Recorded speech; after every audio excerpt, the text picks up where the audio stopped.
we interrupt our program to bring you this important message. Did you see anything? No, sir. I didn't see you playing with your dolls again. Good!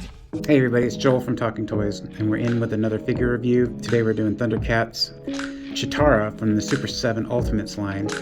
I haven't done a Thundercats figure since we did Pumra at the very beginning of starting this channel, so I'm looking forward to actually getting this figure out and doing a review on Cheetara and adding it to the collection that I have already. So let's go ahead and take a look at the box here real quick. First and foremost, I absolutely love this cover, this dust jacket, if you will, for the figures, especially because of the foiled red lining behind the Thundercat symbol. I think it's just a beautiful touch. And then of course we have the classic Thundercats logo and Cheetara's name down here. When we bring it around, we just have Thundercats, again in the classic logo from the show. And at the top, we have Ultimates written in here. So, and then we have to remove the top there to get to the figure itself. So not much has changed. Still have Thundercats and Cheetara there. On the back, we have concept art for Cheetara, as well as her bio, highlighting the fact that she has a sixth sense and she's the fastest Thundercat with lightning speed. We have the Super 7 logo at the top here. And again, we have Ultimates, and then we have the legal stuff upside down on the bottom here. So let's get her out and check out this figure. Okay, so we got Cheetara out of the box here, and we got all the accessories kind of laid out. So let's go ahead and take a look at some of the accessories first, and then we'll go ahead and look at the figure second. First and foremost, we'll do the Mirror of Truths, which is one of the treasures of Thundera. So you can see we've got the Thundercat logo in there, and it's actually molded on, not painted. Green background, kind of that off red, not like that bright red, but a nice off red there. Mustard yellow that kind of goes around the frame. It's supposed to be gold in color, at least in the show it was. We have a version of the Eye of Thundera there. I was actually surprised they didn't put red around the eye, instead opted to go with black. Blue handle, and then of course we have the little pommel for the mirror there. On the other side, we do have a reflective surface, as well as the Eye of Thundera again. Not a great reflective surface, but for the most part, you can, see me in the background back there. So it works. It is definitely a mirror, so that's pretty cool. You get another treasure of Thundera, which is the flute, the magic flute. Again, this one kind of comes down. You have a molded Thundercat logo on the flute, but it's not painted in red. It's just that blue, that sky blue, same as the mouthpiece. The rest is just in a matte gray. She does have a long staff, which is painted in a kind of more gold color. It's fully extended, and then in addition you have the smaller version of her staff, which for this figure does actually plug into her forearm. Once you can get it in, it looks like that. The small piece is actually bent, or the small staff is bent on mine, so that's gonna have to go into some warm water, kind of straighten it out so I can actually get it in there and have it fit correctly. It's like in the show, you definitely have nice storage for it, so not too bad. We'll set it back up over here. You have the Locket of Lies. You have an opened and a closed version of it. It was created by Mumra to lead the Thundercats into a trap instead of... It's supposed to be a magical compass. The hope was that they would find the treasures with it, but it was actually designed to lead the Thundercats into a trap on new Thundera. So you have the open and the closed version of it. Both done in gold paint with black in the recesses. This is actually molded design on both sides. And you have a little string for the locket. On the inside, it's just that red, but it would have been more of a compass, like in the show, with some green paint around the sides there. So I love the attention to detail on that. You're gonna get several hands for both left and right, three additional apiece. More of a claw hand here. You have one of two more running hands, so you kind of got that. You have two gripping hands for the accessories that she comes with, specifically the staff and flute and stuff. Another claw hand as well. All in all, there's the skin tone here, and then there's a little bit of a darker shade on the top of the hand. It's kind of difficult to see, but it looks like they did definitely try to do something as far as giving her hands that additional little bit of detail. She comes with an effect piece that I'm going to drop, and then the staff plugs into it, so you can have her, you know, kind of bringing the staff forward and sparking up some fire or something. So it feels a little clumsy, a little too thick, and it's definitely top heavy, so this isn't something that's going to sit very well on the staff on the top, but it is a nice little addition there. 2 additional heads. So one for running, you have her hair in the background, or like flowing in the back here, and it is like full, so it's not like they just hollowed out the hair, so that's not too bad. And you still get the attention to detail as far as paint. You get the orange color eyes with the eyeliner, or I guess eyeshadow, and then the dark lines under the eyes there, red lipstick. And then you have the other head here, and if you can see it, it's actually got kind of gold eyes, which is the color they change, of course, when Lino calls upon them with the Sword of Omens, and they see the Thundercat symbol in the sky. Their eyes all light up kind of orange. I'm gonna bring her over here and get a closer look at her. So this is the main head that she comes with. Again, the eyes are orange, not gold. We have the red lipstick, darker orange shade on the face there. The hair's got spots like a cheetah. Kind of goes back to her, you know, namesake. She's got some spots on her shoulders, which is about between the face and the top part of the chest. This is the other part of her that's actually skin tone.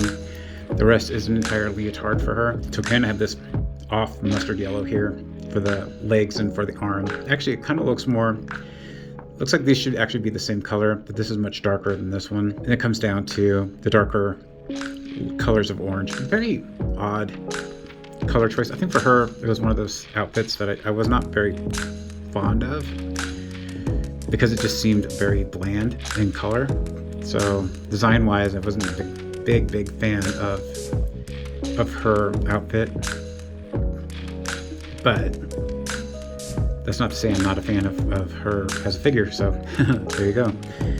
Boots kind of come down again. I think the boots, this part of the leotard here and part of the bracer are all supposed to be the same color, and I feel like there hasn't been much color matching across the board, so that's kind of weird. I guess not really weird. I kind of noticed with Super 7 lately they've not done the greatest job as far as coloring the figures.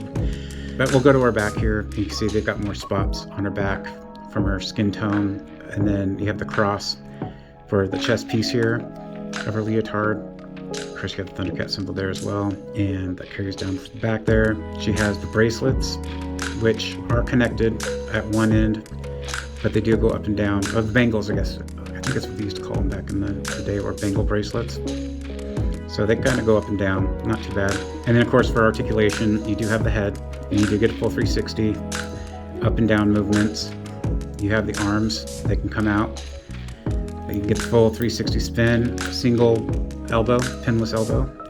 All wrists are, because they're pinned in, or they have a little post there, you can spin them, and you get some bend in them as well. You have the upper torso twist, and a little bit of wiggle movement back and forth.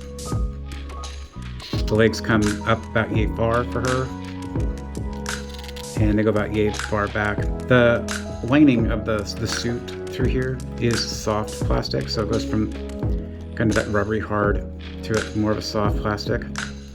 I do find that the hips on here catch on the outfit if you're not careful, so that's something to always look out for. She can get splits, no thigh swivel, but you do have a swivel in the knee, and you have a bend in the knee, and then of course you have a swivel in the ankle and a bend in the ankle there.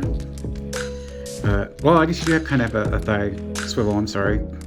So there's actually a post in there, so you can kind of turn the thigh about yay far and then bring it up. So that's where it is. It's just a post that goes into the leg there. Okay, and so as far as the hands go, you can swap them out. So you just have to pull them in the socket there, and you can plug the new ones in like so.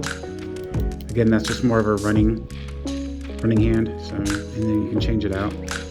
with something else. Let me plug in gripping hand for both. So I went in and swapped her hands out for the gripping hands, and I went in and got her staff in.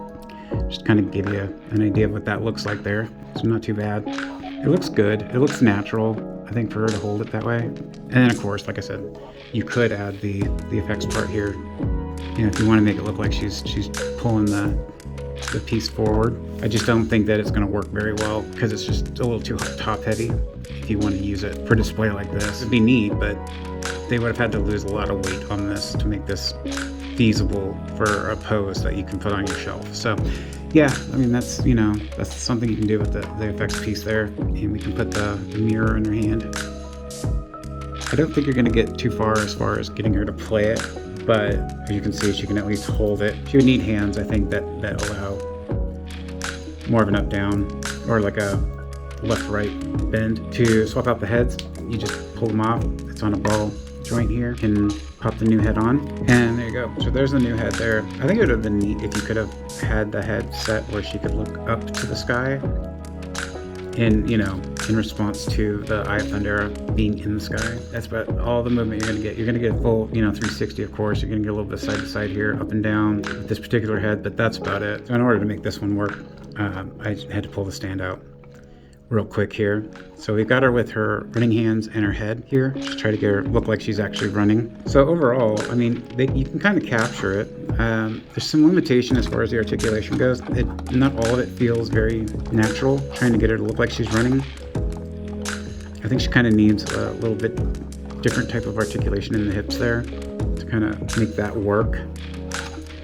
But I will say this though, if it were me and you were doing an effects piece, I would have added something that would help accentuate the fact that she's running. Kind of, you know, just a little something to, even like wind, just simulate wind. I think that would make that look a lot better than this particular piece. So I've got her back over here. For a quick comparison, I'm just gonna bring in Lion-O real fast. And as an additional comparison, I've got Monkey in here. Kind of gives you an idea of where she stands as far as height goes. Again, don't have my ruler with me. So yeah, there's our side view of Lion-O there, and Monkey in next to Cheetara. That's my review of Cheetara from the Super 7 Ultimates line. Actually, I like the figure.